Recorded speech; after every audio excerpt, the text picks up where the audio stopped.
빌레몬서 1장 13절에서 15절입니다.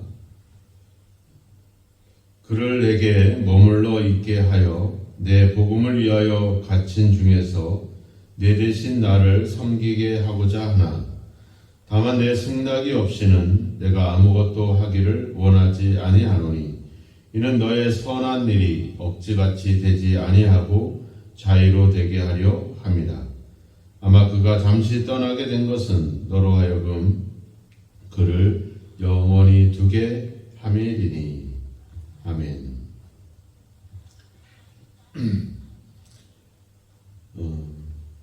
오네시모라고 하는 도망자 노예였던 오네시모가 무익했던 그 존재가 이제 유익한 사람으로 거듭난 사실을 이제 사도 바울은 편지에서 그 내용을 담았습니다.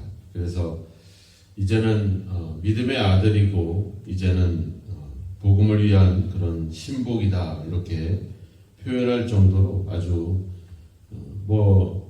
오네시모를 빌레몬에게 그렇게 변했다, 그렇게 새로워졌다, 또 그를 용서하기 위해서 그를 포장하거나 그런 표현들은 아니다. 또 빌레몬의 어떤 이해를 돕기 위해서 오네시모를 더 뭔가 뛰어난 그런 사람처럼 표현하고자 하는 어떤 그런 가식이 아니라 오늘 그 오네시모를 용서해달라고 하는 그 이유에 대한 것을 바로 13절에 밝히고 있죠. 내게 머물러 있게 하고 내 대신 나를 섬기게 하고자 하나. 그러니까 오네시모가 진짜 새로워지고 거듭나고 변화됐다는 사실을 여기서 우리가 알 수가 있죠.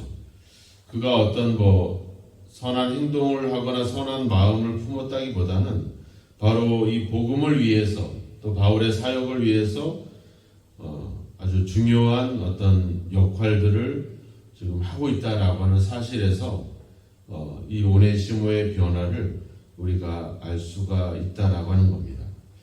어떤 마음의 변화가 일어나거나 어떤 심경이 달라졌다라고 하는 표현보다는 이제는 복음을 위해서 뭔가 함께 동력할 수 있는 또 바울의 사역을 도울 수 있는 그런 어떤 역할들이 부여됐다라고 하는 자체가 바로 그 믿음을 나름대로 판가름해 볼 수 있는 중요한 기준이 될 수가 있는 겁니다.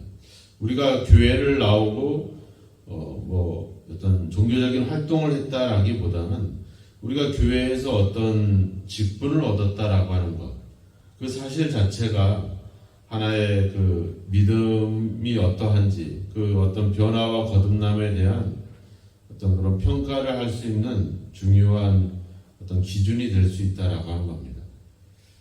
교회에서 일꾼이 되고 직분을 받게 됐다라고 하는 자체가 어떻게 보면은 그 사람의 신앙과 어떤 믿음의 모습에 대한 교회 공동체의 어떤 평가를 이야기해 볼 수 있는 것이거든요.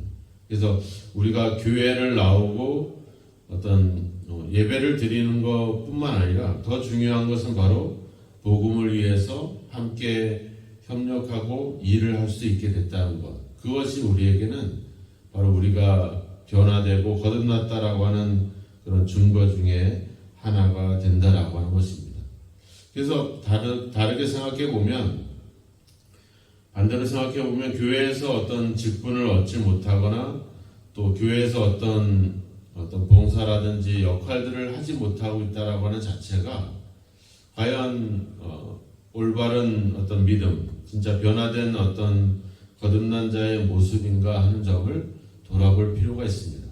오늘날 많은 무명의 그리스도인들이 섬기고 봉사하고 함께 동력하는 일보다는 그냥 조용히 와서 예배 드리고 또 조용히 그냥 기도하고 조용히 신앙생활하는 그런 것을 원하는 사람들이 많아요. 이제 코로나 이후로 우리가 이제 이런 개인주의, 특별히 개인의 어떤 시간, 개인의 행복, 개인의 취미 이런 것들을 더 중요시하는 강조가 되는 그런 시대 속에 그런 변화가 일어났습니다. 개인의 안전과 개인의 건강과 개인의 행복이 더 강조가 되는, 그래서 어떻게 보면은 이제 스스로 자기를 지켜야 되는 그런 어떤 시대로 점점 우리가 접어들면서 다른 사람들과의 어떤 협력과 관계보다는 개인적인 어떤 그런 개인주의에 사로잡히는 그런 사회 현상이 계속 일어날 수밖에 없어요. 그런 현상이 교회 안에서도 있다 보니까 어떤 삶을 간섭하거나 또 어떤 내가 살고 있는, 내가 생활하는 어떤 영역에 다른 사람들이 들어온다거나 이런 것들에 대해서 이제 불편하기 시작을 합니다. 신방을 가거나 아니면 뭐 구역 예배를 드린다거나 이런 일들이 이제는 수월하지 않은 시대가 점점 되고 있죠. 그러니까 어떻게 보면은 이 교회라고 하는 공동체, 교회는 이제 한 몸인데, 말하면 내 가족이고 내 지체고 내 몸인데, 이제는 서로를 거리를 둬야 되는 그런 어떤 상황 속에 점점 가고 있는 것이죠. 그러니까 이제는 섬기고 사랑하고 협력하는 그런 관계보다는 어떤 개인의 시간과 개인의 신앙을 강조해야 되는 그런 시대가 돼버리고 만 겁니다. 그래서 오늘 우리가 우리의 신앙이 어떤 내가 얼마나 예배를 잘 드리고 내가 얼마나 교회를 열심히 다니고 이런 기준으로 보는 것이 아니라 내가 얼마나 복음을 위해서 협력하고 동력하고 섬기고 봉사하고 있는가, 이런 점들을 우리가 돌아보는 것이 중요합니다. 오네시모의 변화는 그가 이제 무익했던 사람이 유익한 존재가 됐다. 그의 마음이 이제 아주 객박하고 그랬던 감정적인 사람이 이제는 차분해지고 선해지고 순종을 잘하고 이런 정도가 아니라 바로 복음을 위해서 필요한 존재가 됐다는 것, 그 자체가 오네시모의 변화를 알 수가 있다라고 하는 겁니다. 근데 사도 바울은 그런 오네시모, 가장 지금 자기가 로마 감옥에 갇혀 있기 때문에 자기의 사역을 도울 수 있는, 그리고 아주 유익했던 이 오네시모를 곁에 두고 싶지만 이 오네시모의 존재를 알게 된 이상, 그가 왜 로마에 왔고 그가 도망한 노예라고 하는 사실을 알게 된 이상 이 문제를 그냥 덮고 갈 수는 없다라고 하는 겁니다.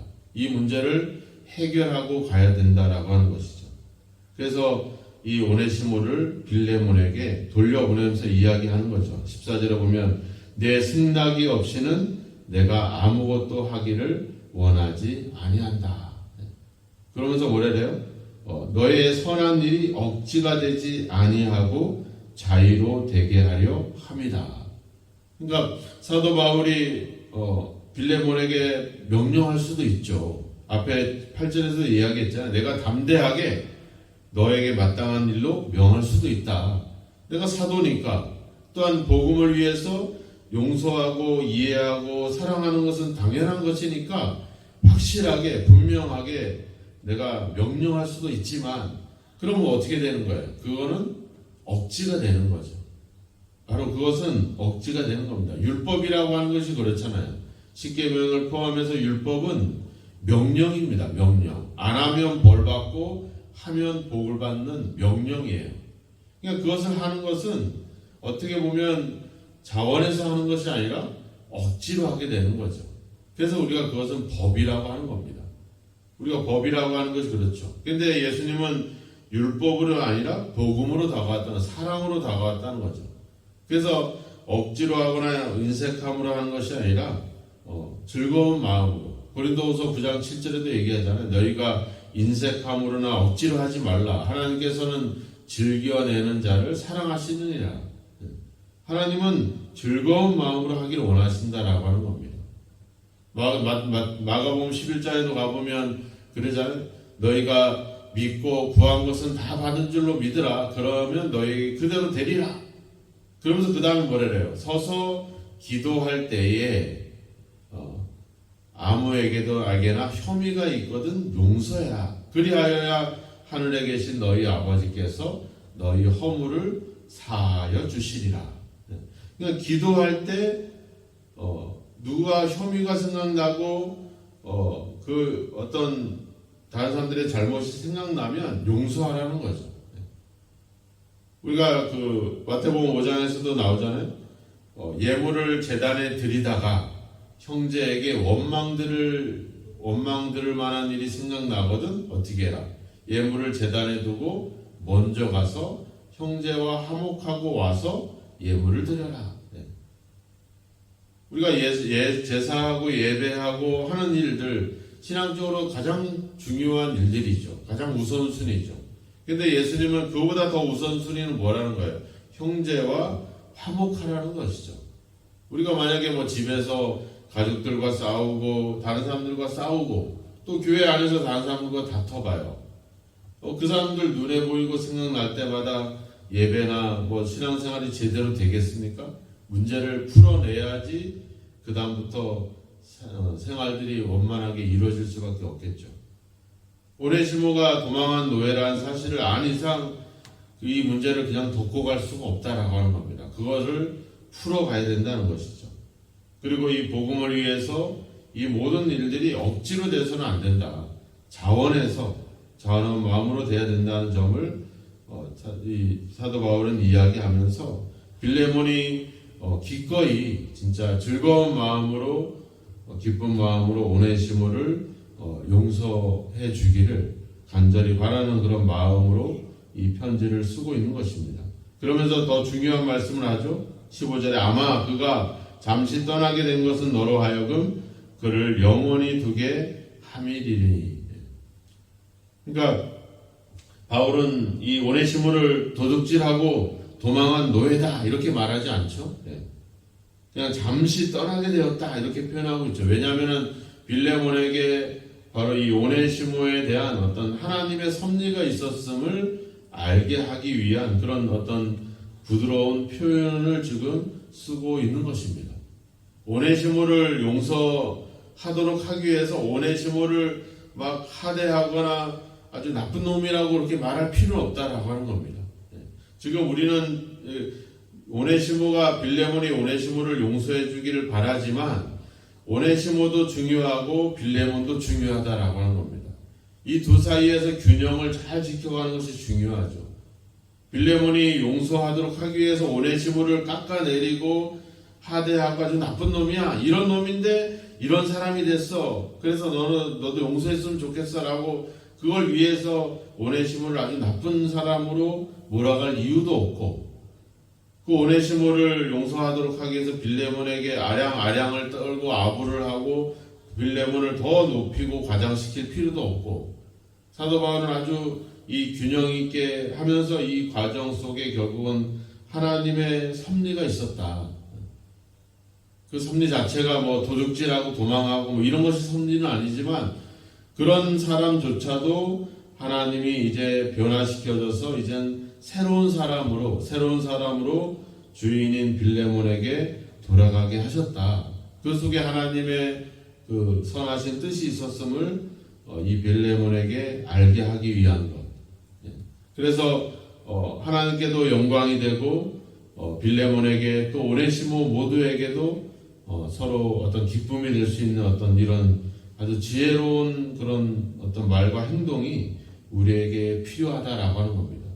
내가 누군가에게 용서받기 위해서 내가 아주 나쁜 놈이고 내가 아주 악한 놈이고 내가 진짜 못된 놈이다라고 스스로 막 자기를 그렇게 깎아내릴 이유도 없다라고 하는 겁니다. 또 상대를 너무 높이거나 이럴 필요도 없다는 것. 거기에 대한 지혜가 우리에게 반드시 필요할 것입니다. 사도 바울은 지금 오네시모에 대한 하나님의 섭리를 이 빌레몬이 알기를 원하고 또 그에 대한 용서에 대한 정권은 빌레몬에게 있기 때문에 그것을 명령하지 않고 억지로 하거나 그것이 억지가 되지 않고 자원하는 마음이 될 수 있도록 이렇게 하나님의 뜻 가운데 그를 권면하고 있는 이러한 어떤 모습들을 우리가 보면서 우리에게도 이러한 어떤 지혜가 필요하다는 사실 또 하나님의 일을 함에 있어서도 어떤 그 일이 억지거나 인색함으로가 아니라 늘 자원하는 마음으로 해야 된다라고 하는 사실 또 우리의 신앙은 뭔가 우리의 허물과 우리의 문제들을 그냥 덮고 지나가는 것이 신앙이 아니라 그 진실을 해결해 가야 되는 것이 어떤 신앙이라고 하는 점들, 불편한 것이 있고 우리가 원망드리거나 누구에게 어떤 혐의가 있을 때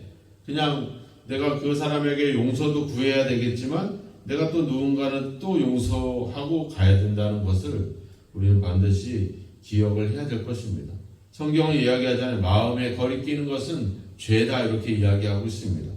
어떤 일뿐만 아니라 사람들과의 관계에서 우리가 마음에 거리끼고 우리가 해결하지 못한 이런 껄끄러운 일들이 있다면 그것을 우리가 풀어가야 된다라고 하는 겁니다. 그것을 하나님이든 사람이든 그것을 풀어가는 것. 그래서 우리 속에 거짓이나 위선이나 숨김이 없이 모든 것이 진실하고 투명한 그런 삶이 우리 그리스도인의 삶이 되어야 된다는 점을 다시 한번 생각해 보면서 내가 누구에게 용서를 받을 일이 있다면 또 내가 누군가를 용서할 일이 있다면 그냥 내 마음으로 그냥 기도로 하나님과 나와 사이에서 해결하는 것이 아니라 하나님과 내 사이의 문제는 그렇게 해결해야 되겠지만 사람과 사람 사이에는 서로 화목함으로 서로 이해하고 용서하고 또 용서를 비는 그런 어떤 자백하는 그런 마음으로 이렇게 문제들을 풀어가고 그래서 우리는 그런 거리끼는 일이 없이 껄끄러운 일이 없이 우리가 모든 생활 속에 당당하게 할 수 있도록 우리가 그렇게 그런 문제들에 대해서 우리는 반드시 풀고 가야 된다라고 하는 것입니다.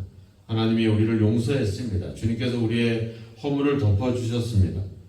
그렇지만 사람과의 관계에서는 문제는 풀어가야 된다는 점을 다시 한번 생각해 보면서 그런 것을 억지로나 인색함으로 하지 마시고 내가 하나님께 은혜를 받고 용서를 받았다면 내가 다른 사람들을 용서한 일도 또 내가 누군가에게 용서를 구하는 일도 반드시 거쳐야 되는 반드시 그것을 해결해야 되는 그런 과정 가운데 있음을 기억하고 오늘 이 문제를 해결하기 위한 사도의 어떤 지혜로운 이런 과정과 그런 표현들처럼 또 지혜롭게 용서하고 또 지혜롭게 용서를 구해서 우리의 삶이 우리의 신앙이 거리낌이 없는 그리고 그런 어떤 장애물이 없는 모든 일에 진실한 삶을 살아가야 될 줄로 믿습니다.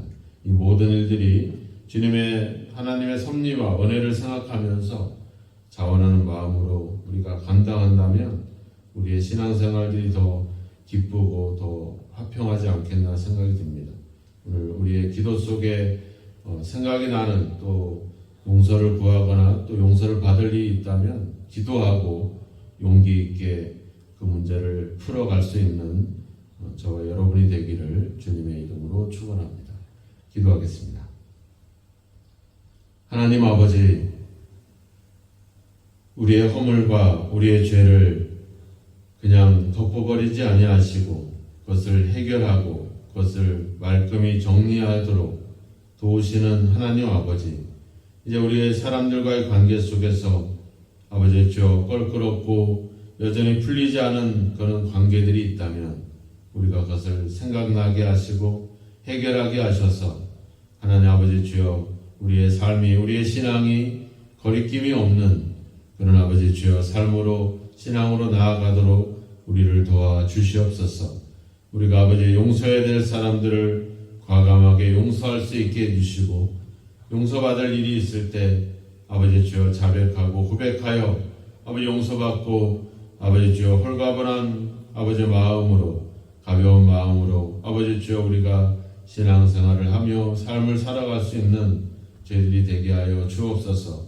숨김과 가려진 것이 있어서 늘 아버지 마음에 불편함이 아버지 주여 있는 그런 일들을 해결해 주시고 삶과의 관계를 다시 한번 회복하고 서로 이해하고 서로 용서함으로 하나님 아버지 더욱더 우리의 삶이 하나님 아버지 주여 평안한 가운데 살아가는 삶이 되게 하여 주옵소서. 이 모든 일들이 억지로나 인색함으로나 아버지 타의에 의해서 행하지 않게 하시고 우리 속에서 자원하는 마음으로 아버지 주여 즐거운 마음으로 행할 수 있는 저희들이 될 수 있도록 주여 도와 주시옵소서.